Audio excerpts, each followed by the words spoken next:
आइए समझते हैं रिकॉल क्या होता है, प्रत्यावर्तित करना क्या होता है, वापस बुलाना क्या होता है। इन सभी का मतलब एक ही है। इसका मतलब ये है कि किसी पंचायत में सदस्य द्वारा पंच या सरपंच चुनते हैं। अब सदस्य जो हैं अपने पंच या सरपंच के काम को लेकर खुश नहीं है, तो ये सदस्य लोग क्या करेंगे कि भैया पंच और सरपंच तुम लोग वापस आओ, तुम लोग सदस्य ही सही थे। ये हुआ वापस बुलाना। इसका मतलब ये है कि पंच या सरपंच के पद को खा जाएंगे। यही जो है रिकॉल होता है, यही प्रत्यावर्तित करना होता है। इसका मतलब यह है कि पंच या सरपंच अपने पद से हट जाएंगे। इसका मतलब यह है किसके खिलाफ लाते हैं, तो पंच या सरपंच के खिलाफ लाते हैं। कौन वापस बुलाएगा, तो ग्राम सभा के सदस्य लोग वापस बुला लेते हैं। अब ये जो रिकॉल की प्रक्रिया क्या है समझते हैं।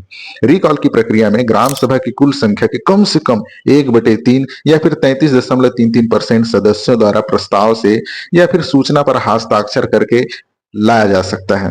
अब ये जो सूचना है किसके पास ले जाएंगे, विहित प्राधिकारी के पास ले जाएंगे, यानी कि कलेक्टर के पास। अब कलेक्टर क्या करता है, 7 दिन के भीतर राज्य सरकार को सूचना देता है कि भैया इस पंचायत के पंच या फिर सरपंच जो है काम के नहीं है, बिल्कुल भी इनके खिलाफ रिकॉल जारी किया गया है। फिर राज्य निर्वाचन आयोग गुप्त मतदान की तिथि तय करता है।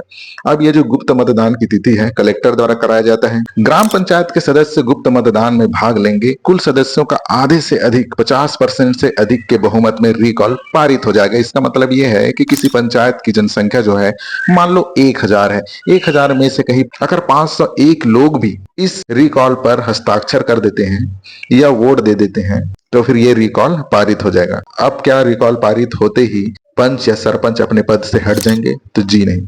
अपील करेगा पहले सरपंच या पंच जो है क्या करेगा, अपील करेगा। सरपंच 7 दिन के भीतर अपील कर सकता है कलेक्टर के पास। फिर कलेक्टर इसका निर्णय 30 दिन के भीतर देगा। अगर सरपंच पद से पृथक हो गया है तो कलेक्टर इसकी अधिसूचना जारी कर देगा। इसका मतलब अगर पारित हो जाता है तो सरपंच की टिकट कट गया है या पंच का टिकट कट गया, समझो वो अपने पद से हट जाएगा। हम कौन सी स्थिति में जो है रिकॉल नहीं ला सकते हैं, तो पद धारण के 2.5 साल वर्ष बाद ही हम जो है रिकॉल ला सकते हैं, उससे पहले रिकॉल नहीं ला सकते। दूसरा है कि भैया हम कार्यकाल 1 वर्ष बचा हुआ है तब नहीं ला सकते हैं, उससे पहले ला सकते हैं। अब उपचुनाव द्वारा जीता हुआ सरपंच है, उसके लिए रिकॉल उसके बचे हुए कार्यकाल के आधे दिन बाद ही ला सकते हैं। मान लो उपचुनाव के अंतर्गत सरपंच बना, उसका बचा है 3 साल कार्यकाल, तो 1.5 साल बाद जो है हम क्या ला सकते हैं, उसके लिए रिकॉल ला सकते हैं। अगर रिकॉल पारित नहीं हुआ तो अगले 1 साल तक रिकॉल नहीं ला सकते हैं, ये आपको याद रखना है। रिकॉल समझ में आ गया होगा तो लाइक शेयर सब्सक्राइब जरूर करें।